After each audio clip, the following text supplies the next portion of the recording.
வாழ்க்கை மலை சேரும் சகதியுமா இருக்குது, இப்படி ஆகிவிட்டது என்று நாமே புலம்பிக் கொண்டிருப்போம். அவ்வாறு புலம்பிக் கொண்டிருப்போமே ஆனால் அல்லாஹ்வினுடைய விதியை நாம் பொருந்திக் கொள்ளவில்லை என்று அர்த்தம்.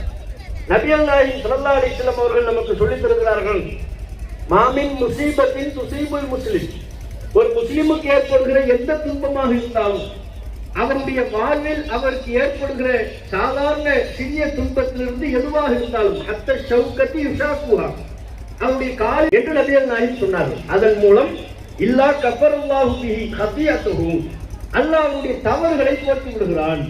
அப்போ ஒரு முஸ்லிமை பொறுத்தவரை இது அல்லாஹ்வினுடைய நாட்டம் என்று நாம் பொருந்திக் கொள்ளும் பொழுது நம்முடைய வாழ்வில் ஏற்படுகிற சோதனைகள், நம்முடைய வாழ்வில் ஏற்படுகிற துன்பங்கள் எல்லாம் நாம் நினைப்போம்.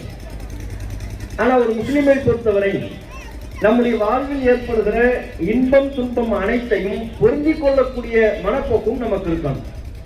நாம எவ்வளவு சிரமப்பட்டு பொருளாதாரங்களை திரட்டி செலவு செய்து இந்த நிகழ்ச்சி ஏற்பாடு செய்திருந்தாலும் அல்லாஹ் அதனை வேறு விதமாக நாடி இருக்கும் பொழுது அதைத்தான் கலா கதர், அல்லாஹ்வினுடைய நாட்டம், அல்லாஹ்வினுடைய விதி என்று நாம் சொல்கிறோம்.